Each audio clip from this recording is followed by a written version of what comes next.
Hello friends, नमस्कार। 10 minutes GK series में Indian constitution, Bharat का संविधान, भारतीय संविधान का 5वां भाग, हम संघ की विधायिका यानी भारतीय संसद के बारे में चर्चा कर रहे थे। अभी हमने जो इससे पहले का जो पार्ट किया था उसमें था विभिन्न प्रकार के विधेयक। पहला विधेयक हमने साधारण विधेयक कैसे पास होता है, क्या क्या उसकी प्रक्रिया रहती है वो समझी। दूसरे प्रकार का विधेयक धन विधेयक है, तीसरे प्रकार का वित्तीय विधेयक और चौथे प्रकार का संविधान संशोधन विधेयक। एक एक करके चलते। तो सेकंड नंबर का जो धन विधेयक है, धन विधेयक में क्या बातें हमें समझनी आवश्यक है। एक चीज देखिए, आपको पहले ही समझनी पड़ेगी कि ये जो विधेयक है, ये विधेयक इसलिए लाए जाते हैं कि हमारे देश में कोई भी काम, कोई भी कानून, कोई भी प्रकार की विधि संबंधी कार्य होगा, कानून बनाने के संबंधी कार्य होगा, वो जनता की समर्थन के बिना, जनता के अनुसमर्थन के बिना वो पास नहीं हो सकता, वो माना नहीं जाएगा। जनता ने अपने प्रतिनिधियों को संसद के दोनों सदनों में प्रत्यक्ष और परोक्ष रूप से लोकसभा और राज्यसभा में भेजा हुआ है। तो सरकार जो है वो डिपेंडेंट है विधायिका के, यानी संसद के अधीन है। कैसे अधीन है? पहला तो इसलिए अधीन है क्योंकि लोकसभा में मेजोरिटी नहीं होगी तो सरकार नहीं होगी, जो सामूहिक उत्तरदायित्व की बात आपने समझी होगी।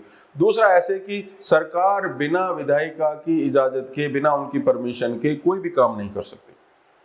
तो जो जो काम करेगी उसके लिए अलग अलग प्रकार से उनको संसद के अलग अलग सदनों से, लोकसभा राज्यसभा से, यानी लोगों के प्रतिनिधियों से अनुमति लेनी पड़ेगी। अनुमति लेने के लिए उनको विधेयक लाना पड़ेगा। अब कभी भी सरकार को ऐसा लगता है कि उनको पैसा खर्च करना है या सरकार को अपने खजाने में पैसा जमा करना है, सरकारी खजाने में पैसा जमा करना और सरकारी खजाने से पैसा निकालना, इससे संबंधित कोई भी कार्य होगा तो उन्हें संसद के पास जाना पड़ेगा और ये सब होगा धन विधेयक के माध्यम से, यानी मनी बिल के माध्यम से। अब मैंने दो बातें कही। पहला कि सरकारी खजाना, अब सरकारी खजाने में पैसा आएगा, पैसा जाएगा। सरकारी खजाने में पैसा किस तरह से आ सकता है? पहला प्रश्न तो ये, सरकारी खजाना क्या है। तो आगे जब हम पढ़ेंगे भारतीय संविधान में आर्टिकल 266 और आर्टिकल 267, 266 और 267 में तीन प्रकार के कोषों का वर्णन है, तीन प्रकार के फंड्स हैं। पहला जो सबसे बड़ा कोष है उसे कहा जाता है कंसोलिडेटेड फंड ऑफ इंडिया, यानी भारत सरकार की संचित निधि।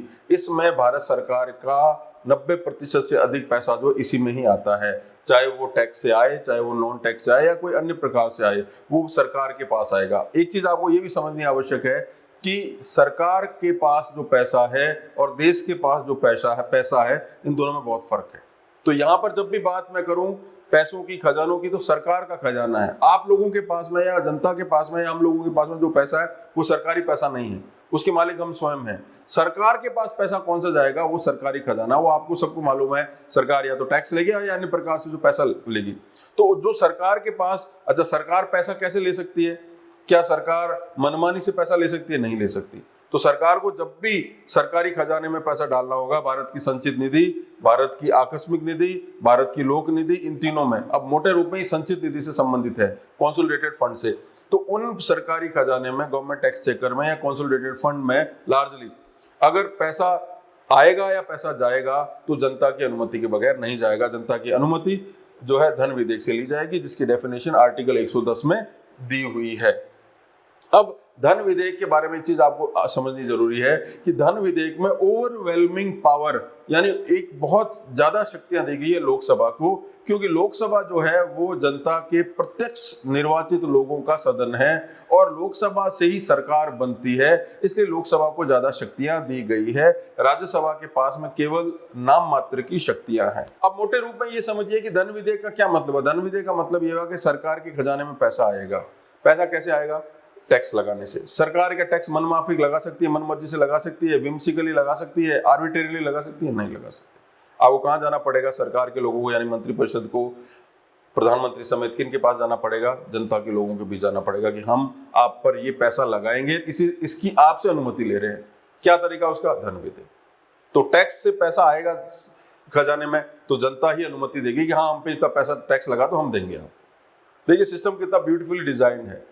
फिर पैसा खर्च करना है तो ऐसा थोड़ी कि आपने पैसा जो डाल दिया उस धन को आप कहीं खर्च कर दो, वो भी नहीं कर सकते। वो भी आपको जब खर्च करना पड़ेगा तो भी आपको धन विधेयक लेके जाना पड़ेगा कि हम ये पैसा जो है इस खजाने से निकाल लें और यहां पर खर्च करेंगे। तो आप अनुमति देते या नहीं देते, तो सदन अनुमति देगा तभी वो पास होगा। तो ये इसका जो मर्म है वो आपको समझ में आना चाहिए। आर्टिकल 110, अनुच्छेद 110, आर्टिकल 110 मनी बिल की जो है प्रिस्क्राइब जो डेफिनेशन है वो देता है कि धन विधेयक में क्या चीज शामिल होंगी और क्या चीज शामिल नहीं होंगी। तो आर्टिकल 110 में A, B, C, D, E, F, G 7 तरह से बताया हुआ है कि मनी बिल क्या है क्या नहीं है।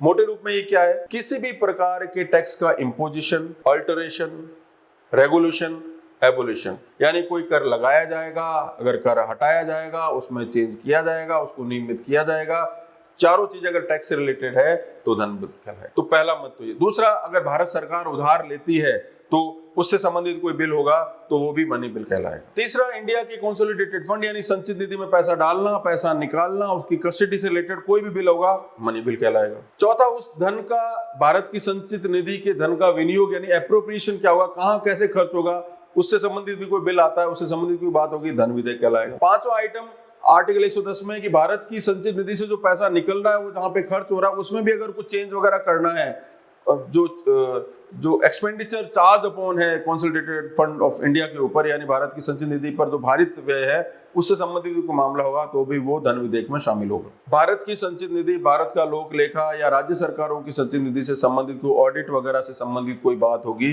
तो भी वो इसके अंदर शामिल होगी। और जो लास्ट पार्ट है 110 का, उसमें कहा गया है कि केवल कोई मामला धन से संबंधित है, पैसों से रिलेटेड है और संसद के अंदर लाया गया है तो केवल ये मात्र होना ही उसको धन विधेयक नहीं बनाता है। धन विधेयक के अंदर वही चीजें शामिल होगी जो 6 मद पहले के दिए हुए हैं। जैसे मान लो कोई लोकल अथॉरिटी है, नगर पालिका, पंचायत है, वो अगर कोई कर वगैरह लगाती है तो उसको धन विधेयक में शामिल नहीं माना जाएगा। कोई लाइसेंस की फीस है, कोई किसी पे फाइन लगा दिया है, तो इस चीज से संबंधित कोई भी बिल आता है तो वो आर्टिकल 110 में शामिल नहीं माना जाएगा, उसको धन विधेयक नहीं माना जाएगा, खुद आर्टिकल कहता है।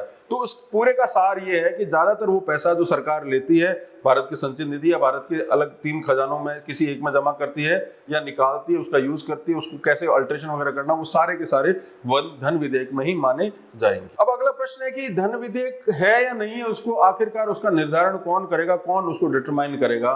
तो आर्टिकल 110(3) में कहा गया है कि कोई विधेयक धन विधेयक है या नहीं, whether a bill is money bill और not, finally be determined by the speaker of Lok Sabha. अंतिम रूप से लोकसभा का जो अध्यक्ष है वो ये तय करेंगे कि लोकसभा का, क्योंकि लोकसभा के पास अधिक शक्तियां इसलिए लोकसभा के अध्यक्ष को ज्यादा शक्तियां दी गई है, कि अंतिम रूप से उसका निर्णय माना जाएगा कि धन विधेयक है या कोई अन्य विधेयक है। एक चीज। दूसरा, आर्टिकल 117 में भी कहा गया है कि धन विधेयक के लिए रिक्वायर्ड है कि वो राष्ट्रपति के हस्ताक्षर के द्वारा ही पेश किया जाएगा, यानी एक प्रकार का सरकारी बिल है, राष्ट्रपति के साइन पहले होंगे उस पर, और ये सरकारी बिल है, सरकार का व्यक्ति उसको लेके आएगा, प्राइवेट बिल उसको नहीं ला सकते हैं। अगली बात ये कहेगी कि ये केवल लोकसभा में ही पहले पेश किया जाएगा। तो आप ये समझिए कि लोकसभा के पास में ही ओवरवेलमिंग मेजोरिटी। इसका रीजन ये है कि अगर धन की आवश्यकता है तो सरकार के पास में फुल मेजोरिटी होनी चाहिए, तो सरकार की मेजोरिटी लोकसभा में ही होती है, इसलिए वो सरकार है, इसलिए लोकसभा को ज्यादा शक्तियां दी गई है, नहीं तो जो है सरकार की प्रक्रिया नहीं चल सकती। आप बैठ के सोचिएगा, आपको समझ में आ जाएगी। अब लोकसभा में ही पेश होगा, लोकसभा का स्पीकर ही तय करेगा कि धन विधेयक है नहीं, राष्ट्रपति के पहले हस्ताक्षर होंगे, कंसेंट होगा, एक तरह का सरकारी बिल होगा, राज्यसभा के पास जाएगा तो राज्य सरकार उसमें बहुत ज्यादा चेंजेस नहीं कर सकती, अगर वो करती भी है तो 14 डेज में उसको लौटाना पड़ेगा। उसके द्वारा जो सजेशन दिए गए हैं उसमें चेंज करने के धन विधेयक से संबंधित लोकसभा या तो उसको स्वीकार कर सकती है, लोकसभा जो है उसको जो है रिजेक्ट भी कर सकती है, सारी शक्ति लोकसभा के पास में। पार्शियली यानी कुछ आंशिक रूप से कुछ सिफारिशों को ले भी सकती है, जो कुछ करना है लोकसभा के पास में, राज्यसभा का केवल सांकेतिक नाम मात्र का रोल ही रहता है। अब लोकसभा राज्यसभा में पास होने के बाद में, रिक्वायर्ड मेजोरिटी के पास होने के बाद में राष्ट्रपति के पास दोबारा साइन होने के लिए जाएगा। हालांकि पहले राष्ट्रपति के साइन हो चुके हैं, लेकिन अब जो बिल पास होके आया है उस पर राष्ट्रपति को हस्ताक्षर करने होते हैं। राष्ट्रपति चूंकि पहले साइन हो चुके हैं इसलिए अमूमन उस पर कभी भी जो है किसी भी प्रकार की रोक नहीं लगाते। अब मनी बिल से संबंधित एक चीज आपको ये समझनी आवश्यक है, क्योंकि मनी बिल के ऊपर या धन विधेयक के ऊपर लोकसभा को ही सबसे ज्यादा शक्तियां दे रखी है। अब कभी कभार जब सत्ता में सरकार आती है और उनको ऐसा लगता है कि बिल पास कराया जाना है और उसको अगर मनी बिल बना के पास करवाया जाए तो राज्यसभा में अगर उसकी मेजोरिटी नहीं भी हो तो आसानी से पास हो सकता है। सुप्रीम कोर्ट के पास में ऐसे दो वाद आए। पहला केस जो है किलहोतो उल्हान केस है, जिसमें सुप्रीम कोर्ट ने जो हस्तक्षेप करते हैं, भाई लोकसभा स्पीकर ने उसको सर्टिफाई किया है या नहीं किया है कि मनी बिल है या नहीं है, उसमें हस्तक्षेप नहीं कर सकते। तो किलहोतो का केस इतना इंपॉर्टेंट नहीं है। अभी 2016 में आधार केस का जब मामला आया, आधार बिल जब पास करना था, तो उसमें ये मामला आया कि उसको मनी बिल बना के पेश किया गया।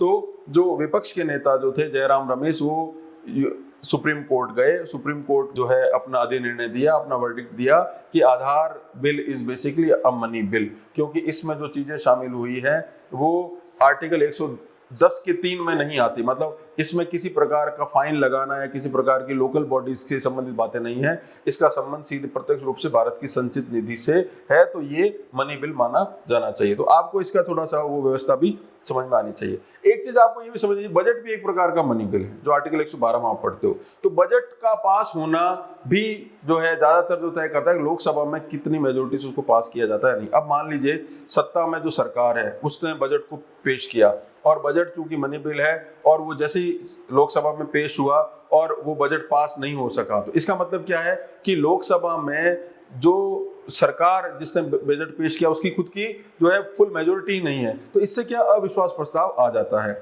जब भी कोई बजट पेश किया जाता है तो उसके अगेंस्ट में कट मोशन पास किए जाते हैं, जिनको policy cut, economic cut, token cut इत्यादि कहा जाता है। वो हम अलग से जब बजट के बारे में चर्चा करेंगे तब तो उन पर तफसील से चर्चा करेंगे। आज केवल आप ये समझ लीजिए कि मनी बिल किस प्रकार का, उसका नेचर क्या, वो कैसे पास होता है और उससे संबंधित क्या क्या मुख्य बातें हैं। तो आज के लिए इतना ही, शुक्रिया।